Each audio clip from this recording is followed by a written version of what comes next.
amigos venezuelanos, por exemplo, o presidente do Tribunal Supremo de Justiça da Venezuela, legítimo, o Miguel Ángel Martín, ele caracterizava a situação na Venezuela como uma situação de tristeza, desespero e raiva, né? Ele diz que os venezuelanos se resumiam a essas três atitudes até muito recentemente atrás. Sem nenhuma luz no horizonte, conformismo, essa era a atitude que prevalecia, acho que nas chancelarias dos países vizinhos, era a atitude que prevalecia, imagino, entre os analistas, entre os órgãos de imprensa, de que a situação na Venezuela era, por muitos, reconhecida como completamente lamentável e inaceitável, mas não havia perspectiva de mudança. Bem, hoje nós temos realmente, então, a perspectiva concreta de ver a Venezuela livre de uma terrível tirania esquerdista. O que mudou nesses 32 dias? Mudou o Brasil, fundamentalmente.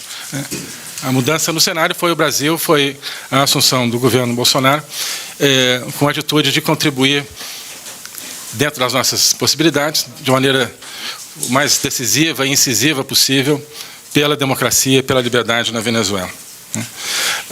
No dia 4 de janeiro, nós participamos de uma reunião do Grupo de Lima, em Lima, no Peru, onde o Brasil levou a proposta de, na declaração do Grupo de Lima, exigir que Nicolás Maduro, no dia 10 de janeiro, quando começaria um novo mandato presidencial dele, obtido de maneira fraudulenta, em eleições completamente fraudadas, completamente espúrias, exigir que ele não assumisse o poder nesse novo mandato. Isso foi considerado, não por nós, mas por todos os atores envolvidos, como uma grande mudança no cenário, que começou a trazer novos fatos e novas perspectivas, novas esperanças até mesmo de mudança na Venezuela.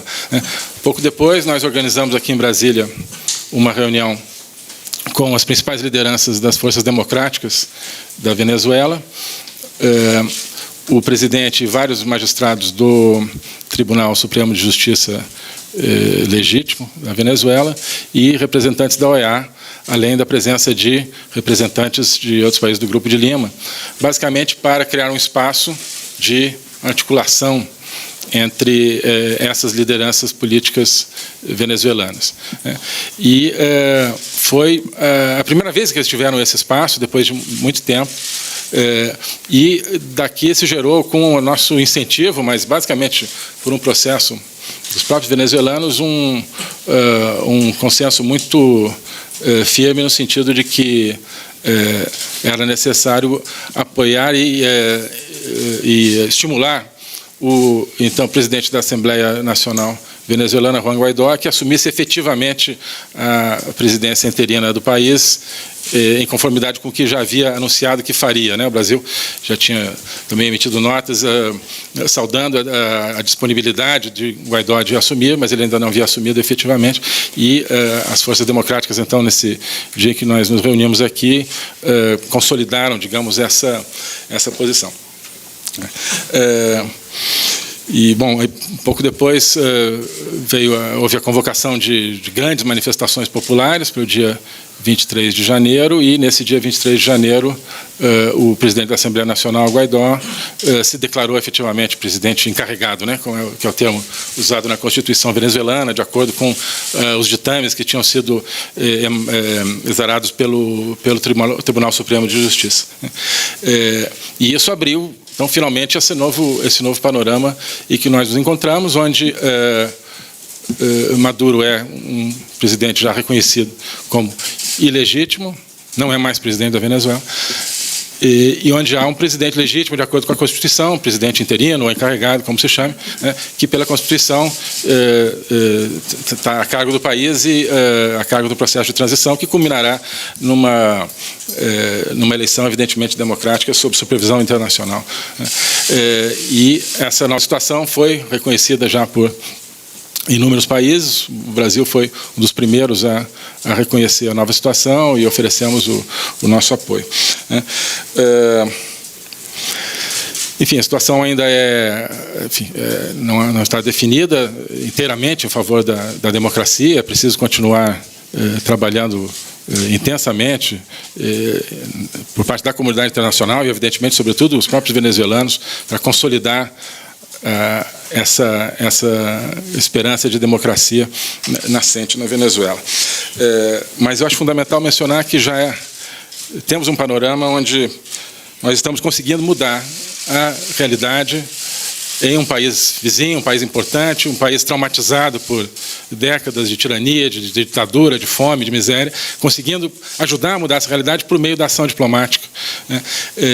Contrariamente ao que se imaginava. Eu trabalhei durante 2 anos com temas de Venezuela, a partir da minha experiência no departamento que cuida da OEA, aqui no Itamaraty, e muitas vezes ouvi que era impossível qualquer mudança na Venezuela a partir simplesmente da diplomacia. Muitas vezes ouvi que o único a fazer era continuar com vagos apelos ao diálogo que nunca eram cumpridos ou que serviam de subterfúgio para a manutenção da ditadura no poder.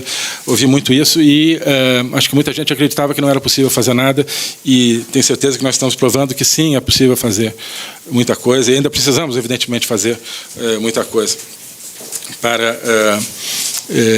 para realmente ajudar nosso povo irmão da Venezuela a recuperar a democracia. Portanto, isso tem tudo a ver com a determinação do presidente Jair Bolsonaro, determinação que ele já expressou várias vezes, de promover a liberdade, de promover a democracia na região e em todo o mundo, né? É preciso exaltar, acima de tudo, também a coragem dos venezuelanos, das lideranças e dos venezuelanos comuns que resistem, tanto lá quanto no exílio, a um regime brutal, a um regime que submete seu próprio povo às piores humilhações, né?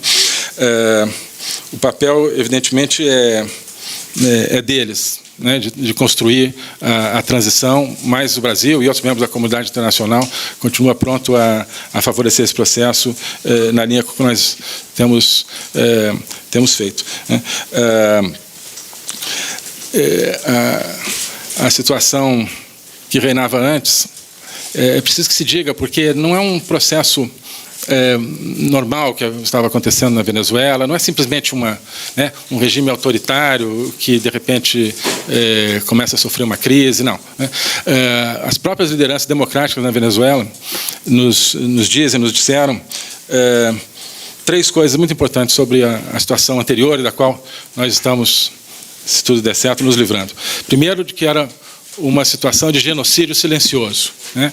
De que havia uma política deliberada do regime Maduro de fazer o povo passar fome, fazer o povo passar necessidade, negar tratamento médico, negar serviços públicos, para sujeitar o povo, para humilhar, para garantir o seu domínio sobre uma população submissa, né? Segundo, que o regime não era um regime simplesmente nacional na Venezuela, era parte de um esquema internacional que, em determinado momento, imaginou que poderia ganhar o poder, talvez, sobre toda a América Latina, né?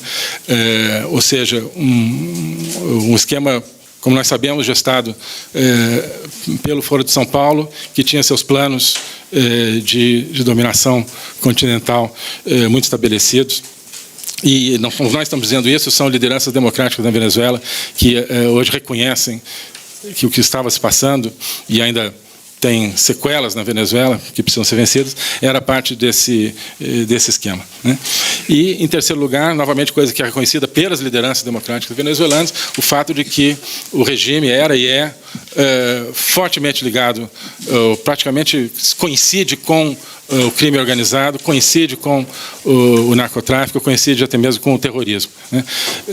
Essa é a situação que se descreve. Portanto, não é, né, aquele tipo de regime autoritário, né, que muitas vezes se conhece, simplesmente negando eleições livres, simplesmente, né, com um pouco menos de liberdade de expressão, não, né? Era parte de um esquema, parte ainda, né, porque ainda não terminou, de um esquema horrível e nocivo que ameaça não só aos próprios venezuelanos, mas a todos, né? Então, por isso também é que nós estamos compenetrados da necessidade de tudo fazer para restabelecer a democracia na Venezuela. Isso é o que eu queria falar inicialmente, gostaria de abrir para perguntas.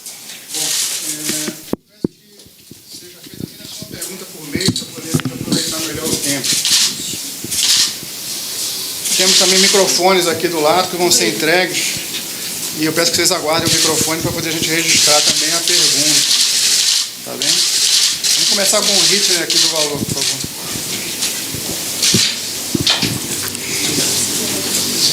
Ministro Daniel Hitler, do Jornal Valor. Algumas pontuações rapidamente. Primeiro, na reunião de segunda-feira do Grupo de Lima, objetivamente, o Brasil vai colocar alguma medida nova de proposição para análise do grupo? E, em segundo lugar, muito especialmente com relação à China e Rússia, que hoje dão um suporte muito importante para a manutenção do regime do Maduro. Existe a possibilidade de contemplar alguma conversa com esses governos para que se aliem aos outros membros do Ocidente em relação ao Maduro? Obrigado, Daniel. Bom, em relação à reunião do Grupo de Lima, realmente, onde eu participarei na próxima segunda-feira no Canadá, no momento, nós queremos ver como vai ser a dinâmica da reunião, que ideias vão circular. Não temos especificamente uma proposta. Nossa atitude, basicamente, é de continuar dando apoio máximo da comunidade internacional, com um grande destaque para o Grupo de Lima, às iniciativas ao processo de transição democrática na Venezuela. Examinar com cuidado também outras ideias que estão surgindo, de diálogo, de grupos de contato, que, em alguns casos, talvez, dependendo de como se conceba, possam ser úteis. Nós temos muito receio de que sirvam como serviram no passado para perpetuar a ditadura no poder. Mas isso também é algo que precisamos avaliar por parte do Grupo de Lima. Eu acho que haverá representantes da União Europeia. Nós queremos também discutir com eles para entender exatamente qual é a ideia da União Europeia, por exemplo. Bem, mas então, acho que nesse tipo de reunião provavelmente surgirá, esperamos que emerja daí uma posição, como sempre, novamente firme do Grupo de Lima. Mas em termos de proposta específica, nesse momento eu não teria algo específico. Bem, em relação à China e Rússia, bom, o que a gente espera é que China e Rússia vejam a realidade da Venezuela, enxerguem a realidade do que foi feito pelo regime Maduro naquele país e que continuará sendo feito se esse regime continuar de alguma maneira no poder. Então, se houver uma disposição desses ou de quaisquer outros países, de conversar com as pessoas que entendem a realidade no terreno, para que expliquem com toda a sinceridade, com toda a transparência, qual é a realidade, sim, evidentemente, nós, outros, que conhecem melhor a realidade da Venezuela, estarão dispostos a mostrar, olha, a Venezuela é isso, a Venezuela de Maduro é isso, e o que a Venezuela pode ser com uma transição democrática é aquilo. Vocês têm certeza que vocês querem apoiar isso aqui? Bem, seria isso. Obrigado. Vladimir Neto. Ministro, da Folha de São Paulo.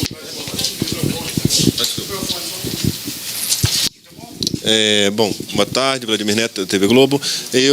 A Folha de São Paulo hoje traz uma matéria dizendo da possibilidade do governo perdoar uma dívida com a Venezuela. Existe esse tipo de conversa? Isso é uma possibilidade?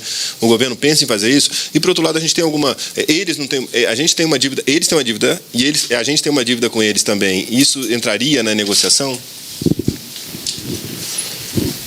Obrigado, Vladimir.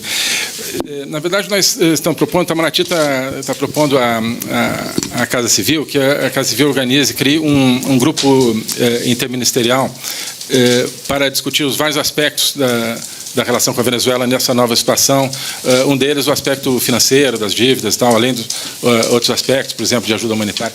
Nós estamos sugerindo isso, ainda não está formado, mas nossa ideia seria justamente de reunir todos os esforços das diferentes áreas que tem a ver com a Venezuela. E aí essa questão do que fazer com a dívida seria certamente parte da discussão, mas no momento ainda não terminamos de nos coordenar a respeito dessa questão da dívida venezuelana. Renan, da Gazeta do Povo do Paraná. Boa tarde a todos. Renan Barbosa, da Gazeta do Povo. Ministro, o senador Marco Rubio dos Estados Unidos publicou um artigo de opinião na CNN com uma proposta de uma plataforma por parte dos Estados Unidos de apoio muito forte ao Brasil. Eu gostaria de dizer se alguma coisa daquela plataforma já está sendo discutida com o governo americano e da parte do Brasil, além de lidar com a Venezuela, se o Brasil estaria disposto também, reforçando a pergunta do colega, a falar um pouco mais duro com a China e com a Rússia na questão da Venezuela e, mais do que isso, na América Latina. Obrigado. Obrigado, Renan. Prazer te conhecer pessoalmente. Já falamos por telefone. Sim, em relação ao artigo do senador Rubio, é um artigo que acho que tem ideias excelentes para a relação, que visivelmente reflete uma visão muito positiva do que pode ser a relação Brasil-Estados Unidos e várias coisas que estão ali, realmente acho que podem ajudar muito a criar a base que a gente pretende criar para uma relação num patamar bastante mais elevado. Nós estamos conversando em vários níveis com os americanos sobre, né, essa intenção, desde o dia 1º, quando eu conversei aqui com o secretário de Estado Mike Pompeo e depois falou com o presidente também, desde o dia 1º já estamos trabalhando em várias possibilidades, hipóteses para concretizar esse relacionamento mais elevado, mais produtivo, mais intenso que nós pretendemos, e as ideias, ainda mais de um senador tão proeminente, e sobretudo em temas de América Latina como Marco Rubio, certamente vão ajudar muito e poderão ser muito aproveitadas. A questão, sim, pois é. Não, aí eu volto um pouco àquela questão, quer dizer, né, nós temos a situação onde esses dois países parecem apoiar o regime que nós e tantos outros países consideramos ilegítimo e cujos problemas eu acabo de mencionar aqui, cujos problemas, sobretudo, os venezuelanos estão vivendo na carne todos os dias.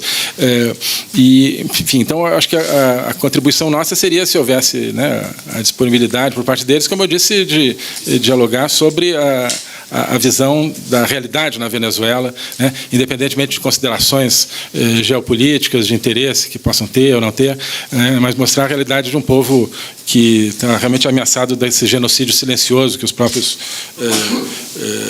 que está sendo submetido a esse genocídio silencioso, segundo as palavras dos próprios líderes democráticos venezuelanos. Nós achamos que, né, essa questão humana, né, do sofrimento humano, é algo que deveria transcender considerações geopolíticas. Obrigado. Bom, Lisandra Paraguaçu. Boa tarde, ministro. Lisandra Paraguaçu, da Reuters. O vice-presidente Mourão tem falado continuamente que é preciso encontrar uma saída para o Maduro. Eu queria saber se há uma conversa do governo brasileiro com alguém na Venezuela para tratar disso, para ver como se poderia fazer essa transição de regime, e também como é que o governo brasileiro planeja fazer chegar ajuda humanitária na Venezuela, se existe algum diálogo ainda com o governo Maduro, porque eles ainda controlam aeroportos, portos, entradas, fronteiras, né? São essas duas questões. Obrigado, Lisandro. Em relação à saída para o Maduro, claro, todos esperamos que, enfim, a saída seja, né, a porta da rua, e de alguma maneira, né?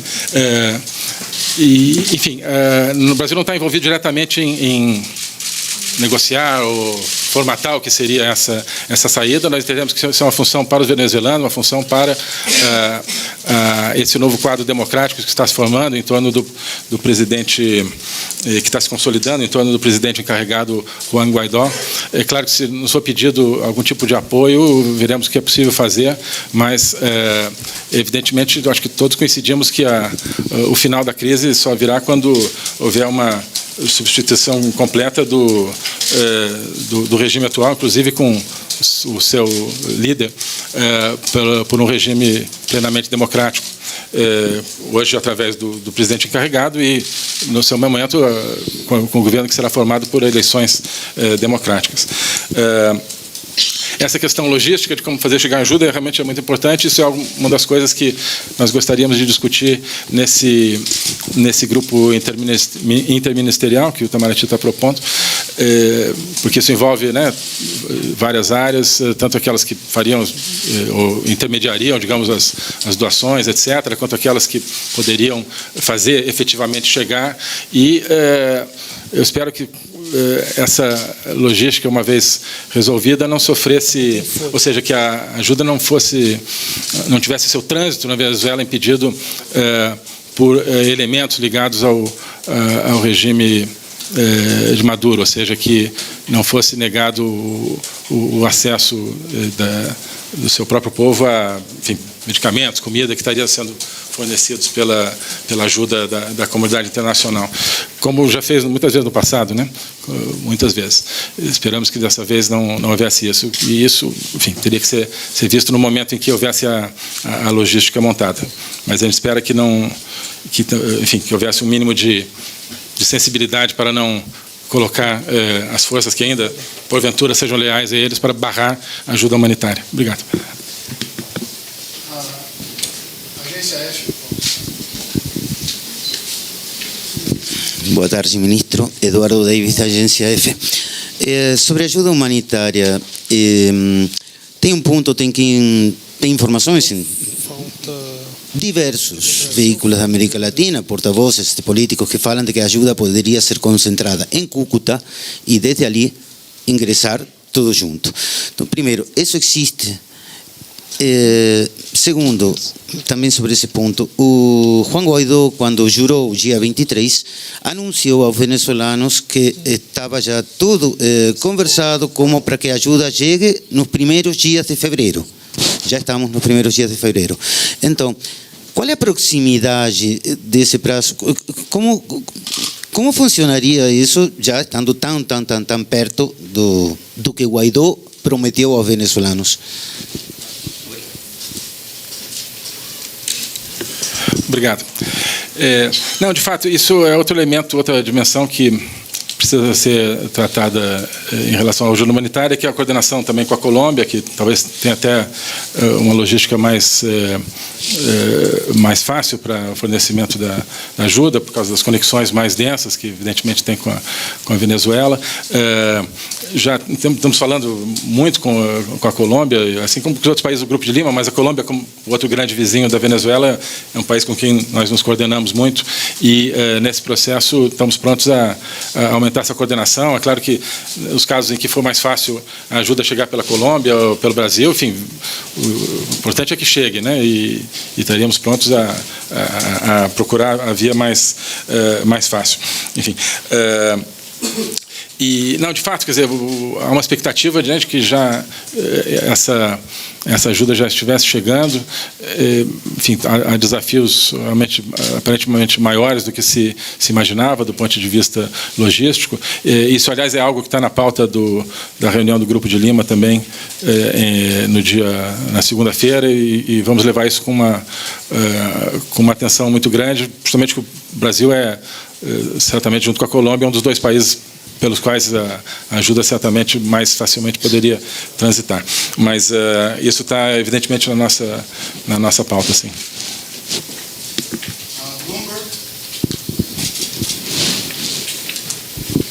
Boa tarde, ministro. Duas perguntinhas. A primeira é se o Brasil vai congelar bens de autoridades venezuelanas do Brasil, se a gente tem algum levantamento sobre o volume desses bens.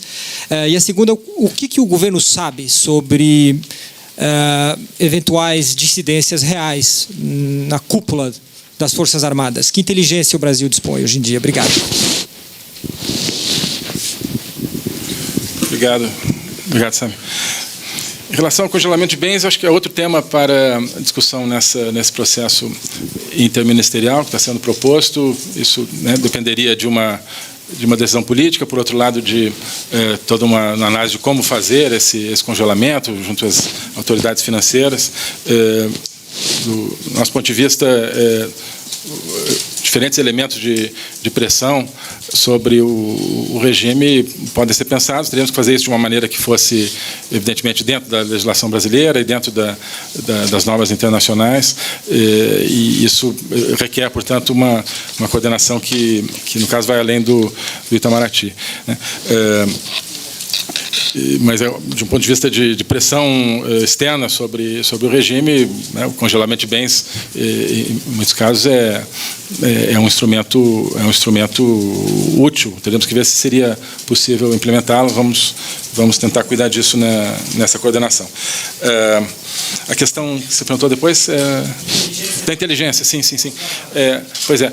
Bom, enfim, eu pessoalmente, quer dizer, a inteligência que a gente acompanhamos muito através que nos dizem os próprios contatos que nós temos, né, as forças democráticas da Venezuela, e agora ligadas ao presidente encarregado Guaidó.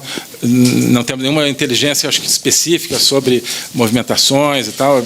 Acho que vocês assim, têm inteligência mais rapidamente do que nós, muitas vezes, com as fontes que têm e que são muito úteis para a gente para saber certos movimentos. Portanto, quer dizer, nós temos a expectativa de que esperança, ambas, de que haja realmente, né, elementos que, por algum motivo, ainda eram fiéis ao regime Maduro e que possam transferir sua lealdade para o regime legítimo. Esperamos que isso esteja acontecendo, que isso se avolume. Mas o que nós queremos, sobretudo, é que a sensação, a pressão, a determinação da comunidade internacional de que o caminho só pode ser um agora, o vetor não pode mudar de volta para a ditadura, que o vetor tem que continuar apontando para a democracia, de que essa determinação seja decisiva para aqueles que estão em dúvida se posicionem do lado certo. A Folha de São Paulo. Arruma água. Ministro. Sim, boa tarde, Ricardo Della Coleta, da Folha de São Paulo.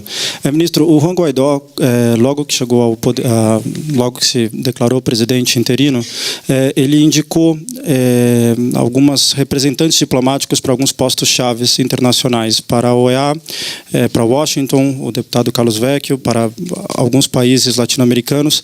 Eu queria saber se já existe algum contato sobre a possibilidade da indicação de um embaixador do governo de transição aqui no Brasil, e quando que isso seria anunciado, se já existe algum contato com as autoridades brasileiras e, na eventualidade, quem seria a pessoa que o presidente Guaidó indicou aqui para o Brasil.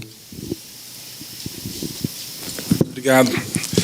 Até o momento, que a gente tem conhecimento, não indicaram nenhum nome para esse tipo de função no Brasil. Eu imagino que o façam em breve. Estão indicando para vários dos países que reconhecem o Guaidó como presidente encarregado. E, enfim, acho que talvez haja uma disputa, talvez, entre diferentes pessoas por esse papel no Brasil. Talvez seja uma coisa positiva, porque o Brasil é reconhecido por todas as lideranças democráticas venezuelanas, como eu dizia, como um país-chave nesse processo. Então, acho que é um bom sinal. Mas, de toda forma, enfim, é fundamental que o presidente Guaidó esteja tomando essa atitude. Isso facilita, evidentemente, muito a interlocução com os países que o reconhecem, na OEA também, nos organismos internacionais, sobretudo na OEA, de maneira que é um processo que ajuda a consolidar essa transição democrática e nos parece muito produtivo. Esperamos que possam, em breve, designar um representante para o Brasil.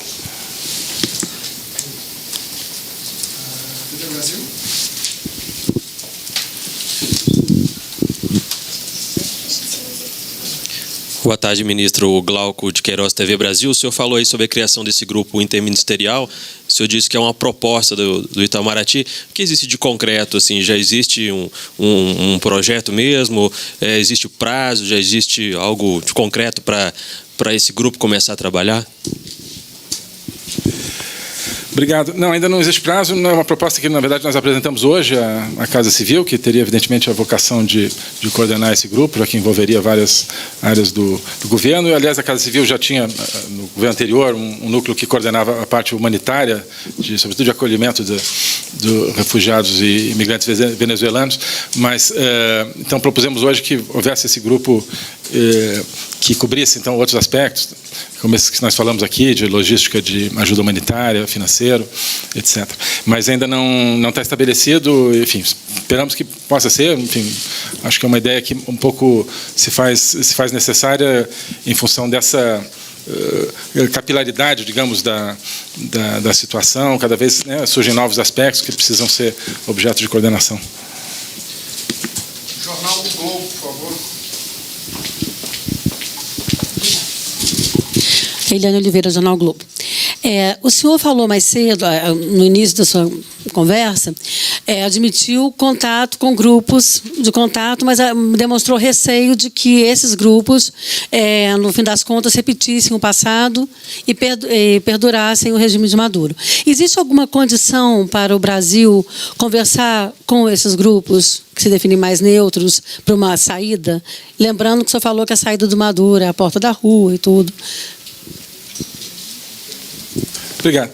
Eu acho que se forem esforços diplomáticos sinceros e que reconheçam o caráter absolutamente inaceitável de cada dia que se passa com algum elemento ainda do regime Maduro no poder, se forem esforços sinceros e bem intencionados, a gente, enfim, estará pronto a apoiar de alguma maneira, se eles somarem esforços com aqueles esforços que já estão sendo feitos, sobretudo pelo Grupo de Lima, né? O que nós não queremos é que eles desviem a atenção do foco central, ou que eles criem qualquer espaço né, para que o regime possa respirar, enfim, quem sabe eu consigo mais um mês, mais 2 meses, mais 3 meses, que evidentemente é muitas vezes a tendência, né? Então, dentro desse entendimento, teríamos que ver se esses esforços seriam bem intencionados, espero que sim, e ao mesmo tempo se a sua formatação daria algum tipo de espaço desse para o regime continuar ganhando tempo, que aí para nós não seria aceitável. O Estado de São Paulo, por favor.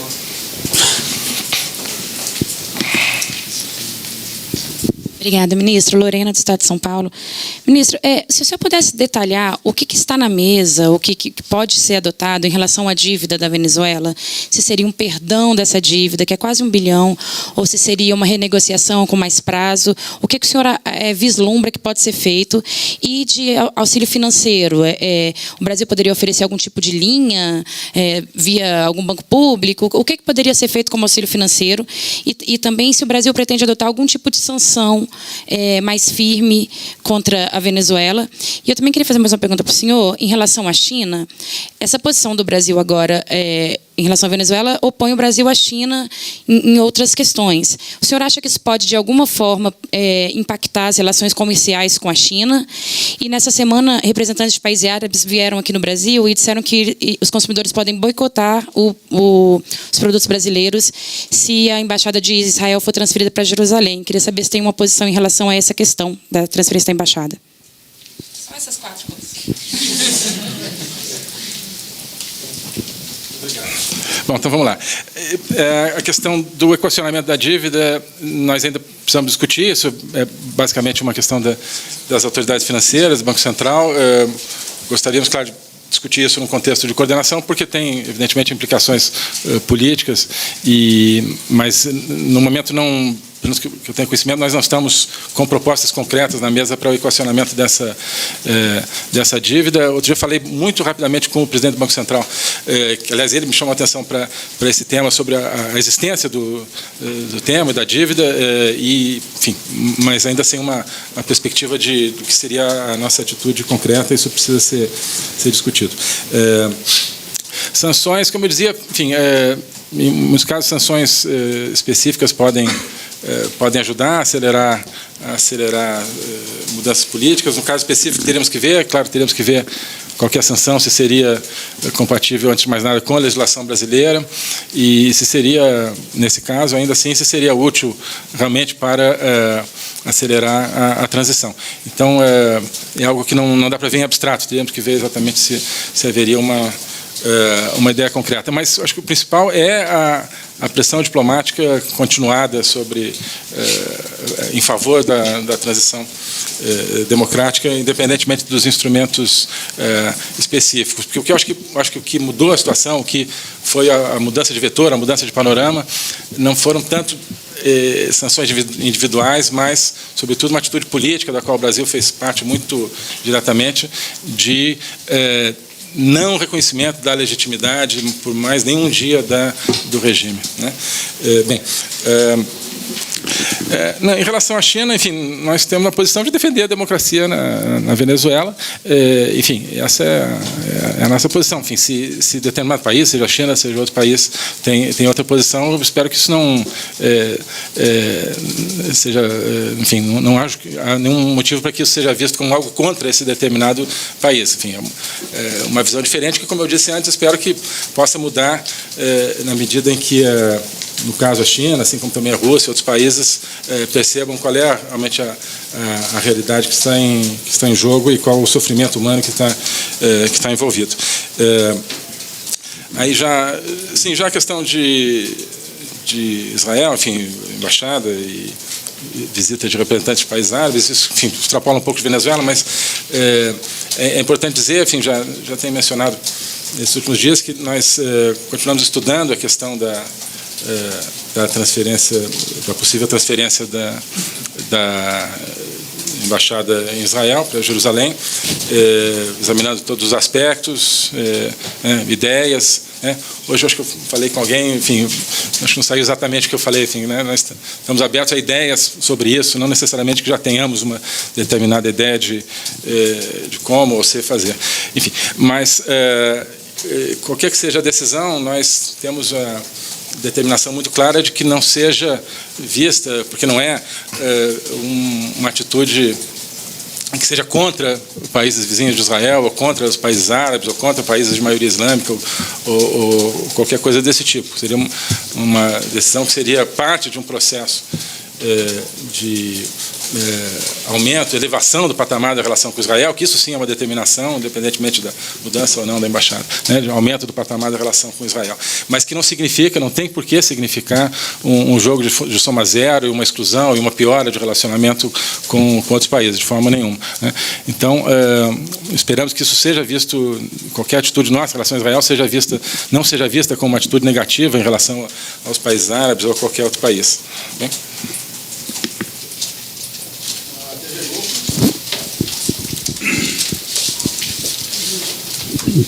Boa tarde, ministro, todos. Vinícius Leal, da TV Globo.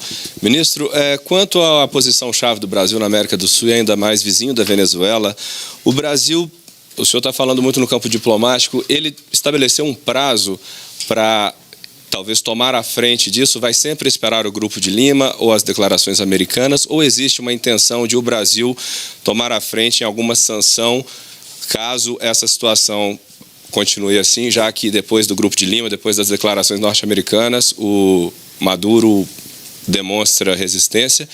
E esse episódio do avião russo, como uma curiosidade aqui, o governo brasileiro se interessou em saber o que de fato foi aquilo ali? Existe alguma preocupação de alguma movimentação interna na Venezuela que seja de interesse do Brasil ou do Grupo de Lima a respeito disso? Obrigado. Desculpa. Bom, acho que não dá para fazer assim ter uma posição de antemão sobre qual seria a reação em determinado fato, a determinada situação, se nós faríamos individualmente, ou através do Grupo de Lima, ou em coordenação seja com os Estados Unidos, ou com outro país. É preciso ver um pouco o fato concreto, né? Nós estamos atuando, né, nessas várias vertentes. Quer dizer, o Brasil é um país que, evidentemente, tem um peso específico próprio. Em certos casos, talvez avaliemos, seja o caso do Brasil se posicionar individualmente, independentemente de outros países. Em outros, é mais fácil em coordenação com um determinado grupo, em outros, no Grupo de Lima. O Grupo de Lima tem se mostrado realmente muito útil, é um ambiente muito importante, que tem, sobretudo, né, nessas últimas semanas, revivido como talvez a instância central de pressão pela democracia na Venezuela.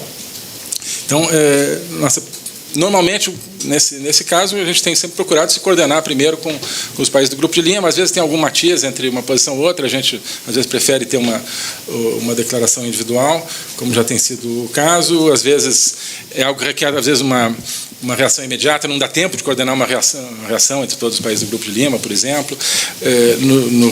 Na questão do reconhecimento do presidente Juan Guaidó, por exemplo, o Brasil emitiu uma nota individual, depois foi parte de uma nota do Grupo de Lima, né? Enfim, essa coexistência é uma coisa normal, e acho que não dá muito, como eu dizia, para antecipar se a gente iria, dependendo do caso, utilizaria um canal ou outro. Mas entendemos que eles todos convergem para o mesmo objetivo, né? Aí você me perguntava Perguntei de prazo para alguma possível atitude individual. E no caso do avião russo... Ah, sim. Não, prazo não, acho que, enfim, gostaria que, né, quanto mais rápido se restabeleça realmente o regime democrático na Venezuela, melhor, mas é difícil de prever. Estamos procurando trabalhar incansavelmente por isso, e trabalharemos por quanto tempo for necessário. Você se refere àquela presença que foi em dezembro, né, ou em novembro, de aviões russos? O avião russo, né? Aquele que decolou vazio e... nesse contexto todo, Pois é. Se fosse especulando em cima dele, seria a finalidade daquele voo? Sim.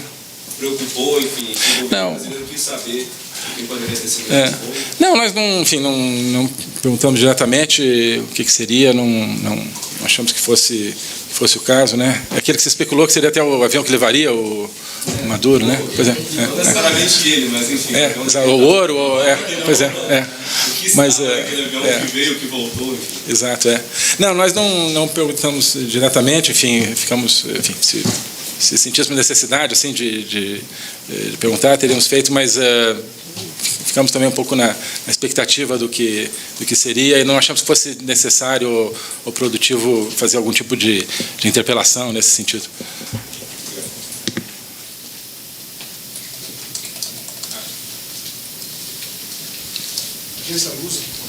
Boa tarde, Marta Moreira, da Agência Lusa de Portugal. Com uma nova presidência agora na Venezuela, o governo brasileiro pondera reintegrar os migrantes venezuelanos novamente na Venezuela?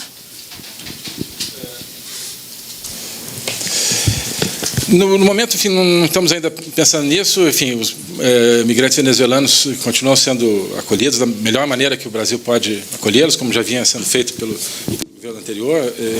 E nós esperamos que, claro, com a normalização da situação na Venezuela, com a recuperação da economia venezuelana, que foi realmente destruída, como eu dizia, deliberadamente pelo regime ditatorial, que com essa evolução, enfim, alguns venezuelanos que saíram desejam retornar, não porque nós não queremos que eles permaneçam no Brasil, mas talvez porque fosse a situação natural. Mas não estamos pensando nisso. Enfim, é claro que a imigração venezuelana para o Brasil causa uma pressão muito grande sobre serviços públicos e toda essa realidade que vem sendo acompanhada, e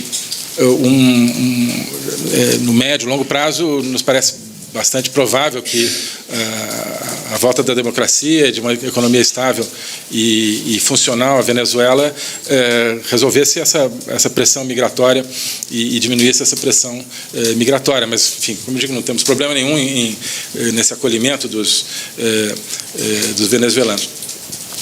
É interessante mencionar, eu mencionei, conversei, acho que 2 dias atrás com o chanceler de Portugal, que, enfim, mencionou o grande interesse de Portugal pela questão crise na Venezuela, em função do grande número de portugueses e descendentes de portugueses na Venezuela. E, enfim, conversamos um pouco sobre, transmitir um pouco a visão brasileira. Então, da Agência Luiza, eu queria mencionar especificamente que Portugal é um país, entre os países europeus, é um dos países que nós realmente achamos que possa, por causa dessa preocupação específica que tem, dar uma contribuição também construtiva ao processo de acelerar, se tudo der certo, a redemocratização venezuelana. Obrigado. A Rádio CBN. Oi, ministro. Basília Rodrigues, Rádio CBN. Um aspecto da sua fala que me chamou a atenção, quando o senhor tratou dos elementos de pressão contra o regime de Maduro e uma forma de devolver a democracia à Venezuela. O que o senhor entende por elementos de pressão, além dessa hipótese cogitada de congelamento, né, de bens de venezuelanos aqui no Brasil? O que mais pode ser entendido pelo Brasil como elementos de pressão e que o país deve aplicar? É interessante, quer dizer, eu acho que, claro, quando se fala de pressão, você pode falar de pressão específica através de algum tipo de sanção, através de questão de congelamento de fundos, que não necessariamente que o Brasil vai fazê-lo, mas são instrumentos que podem ser adotados. Ou de transferência, por exemplo, de titularidade de contas do Banco Central venezuelano, entre as autoridades do regime atual para as autoridades do regime do novo regime, do regime democrático, enfim. Mas eu acho que o mais importante é no sentido mais abstrato, digamos, mais diplomático de pressão, porque isso aqui eu acho que tem sido determinante, como eu dizia, que é fundamentalmente não reconhecer nenhum elemento de legitimidade no regime Maduro, né? Isso é daí que decorrem, dessa conceitualização que decorrem os elementos específicos que vão destruindo a autoridade legítima que esse regime ainda possa ter, né? A comunidade internacional, cada vez mais membros da comunidade internacional, dizendo, olha, isso aqui não é mais um presidente, isso aqui não é mais um governo, isso aqui não tem mais o direito de continuar oprimindo seu povo por qualquer instrumento que seja, né? E isso é que precisa ser permanentemente reafirmado. Qualquer atitude que seja feita tem sempre que lembrar que parte dessa questão. Olha, existe hoje um governo legítimo, existe uma entidade ilegítima que, como eu dizia, está vinculada a crime organizado, está vinculada a uma série de coisas, né? Então, dizer isso, repetir isso, né? Porque isso é a verdade, isso é a realidade dos fatos, né? Isso é que acho que é o que causa mais pressão para que, em primeiro lugar, que os venezuelanos se mobilizem, acreditando que, saindo às ruas, que apoiando a transição, eles podem fazer uma diferença, e para que, como digo, aquelas recalcitrantes que ainda pensam se mantêm algum tipo de lealdade à ditadura ou se transferem sua lealdade para o governo interino, democrático, para que eles pensem, olha, não tenho saída, realmente a comunidade internacional está me dizendo que é assim, não tem perspectiva nenhuma em manter a lealdade ao sistema anterior.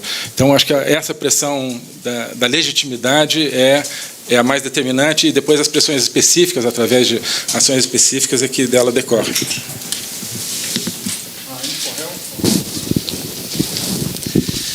Boa tarde, ministro. Sou Marcelo Resch, do InfoRel. 3 perguntas. Com relação à crise na Venezuela, o governo venezuelano sempre falou da importância disso ser tratado dentro dos mecanismos regionais de concertação política. O Grupo de Lima, o Brasil, enfim, tem conversado de alguma forma no sentido de tratar disso no âmbito da CELAC ou da Unasul, que parecem completamente abandonados. A segunda questão, o México e o Uruguai, o México, no caso, era parte do Grupo de Lima, estão se colocando como possíveis mediadores. O subsecretário de Relações Exteriores do Uruguai, inclusive, está na Europa conversando para se fazer uma reunião internacional em Montevidéu para tratar também de uma alternativa, uma solução negociada para a crise na Venezuela. Se o Brasil também tem informação a respeito. E uma última questão, da mesma forma que se fala em apertar a situação para o regime do Maduro, se fala também em oferecer alguma coisa para que o presidente encarregado possa iniciar um governo de transição. Neste caso, o retorno da Venezuela ao Mercosul, ela está suspensa desde 2012, seria também uma alternativa? Muito obrigado. Obrigado, muito obrigado. De fato, em termos de grupos, agrupamentos, organismos, nos parece que hoje o fundamental é trabalhar através do Grupo de Lima, que é um grupo específico para o tema venezuelano, né? E também através da OEA, evidentemente, que tem feito um esforço muito grande, e há que se reconhecer, em grande parte, graças ao esforço do secretário-geral, Luiz Almagro, de manter esse tema em discussão e de colocar também a questão da... muito cedo foi colocado por eles a ilegitimidade do regime Maduro, etc. Então, a OEA também é um foro fundamental para se trabalhar. Agora, sei lá que o UNASUL, enfim, o UNASUL hoje tem, né, padece de os problemas que a gente conhece, não tem sido uma operativa. Existe uma proposta chilena de uma espécie de refundação da UNASUL, que nós estamos examinando com muito cuidado, dentro de uma perspectiva positiva, como já assinalado pelo próprio presidente Bolsonaro, o presidente Piñera. E a CELAC talvez um pouco tem que ver, talvez procurar uma vocação, mas no momento não parece, nenhuma dessas duas parecem ser entidades das quais pudesse surgir algo diferente, algo novo, algo produtivo. Acho que a tendência é que ou não surgisse nada, ou surgisse algo muito vago, muito no sentido daquele que eu falei um pouco antes, de um diálogo muito vago, que no passado já não levou a nada, né? Enfim, a situação de México, Uruguai, por exemplo, enfim, se for, como eu dizia, com uma perspectiva de realmente ajudar na aceleração de uma transição democrática, tudo seria útil. Nós não somos contra o conceito de que haja algum tipo de esforço por parte desse país, de forma nenhuma, né? Agora, o conceito de mediação é um pouco complicado. Eu acho que a própria declaração da Federica Mogherini, da União Europeia, diz que o esforço que eles estão querendo proporcionar não é um esforço de mediação, né? Ela diz que não é mediação, que é uma ideia de criar uma dinâmica política, se não me engano, é a expressão que é utilizada pela União Europeia. Então, acho que isso é importante. A mediação, você pressupõe um pouco que haja dois atores legítimos entre os quais é feita a mediação para chegar no meio, né? Mediação vem de meio, né? E, no caso, acho que ninguém quer legitimamente que haja que o conceito seja esse, de duas partes de alguma maneira iguais e um esforço para chegar no meio entre essas duas partes, né? Existe um regime que a gente já descreveu aqui, não quero voltar à realidade do regime, e existe um grupo constitucionalmente estabelecido, com um presidente interino, com enorme coragem, aliás, que estão se expondo a risco, inclusive, muito grande, e para devolver a democracia ao seu país. Quer dizer, então não há, acho que, como colocar ambos no mesmo nível, e também a ideia não é de chegar no meio entre eles, a ideia é chegar na democracia, né? Então, o mais distante possível da perspectiva de um desses atores, né? Portanto, o problema não são os países a participarem, o problema é a ideia de que seria uma mediação, e com isso é que realmente acho que todos aqueles que querem a democracia na Venezuela não estão de acordo. Mas se o esforço for de contribuir para uma dinâmica política, como dizem os europeus, enfim, aí acho que pode ser algo que acrescente. Em relação à Venezuela voltar para... Sim, pois é. Olha, isso é outra coisa que eu acho que, né, se Deus quiser, proximamente, com a Venezuela, com a democracia restabelecida, é algo que poderia ser pensado, né? Teríamos que ver, uma coisa no médio prazo. Uma ideia interessante que poderia ser pensada, né? Quando a Venezuela voltar a poder cumprir com os requisitos democráticos do Mercosul, é algo que pode voltar a ser pensado. Espero que cheguemos um dia em que isso possa ser uma possibilidade concreta.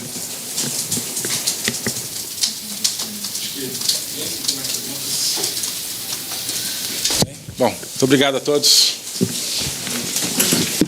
Obrigado.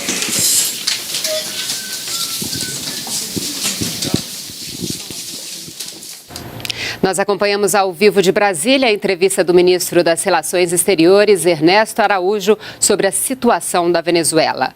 O ministro afirmou que nos últimos 32 dias o Brasil mudou e levou ao Grupo de Lima documento exigindo que Nicolás Maduro não assumisse um novo mandato e que isso foi uma grande mudança no cenário que trouxe novas perspectivas ao povo da Venezuela de liberdade e democracia.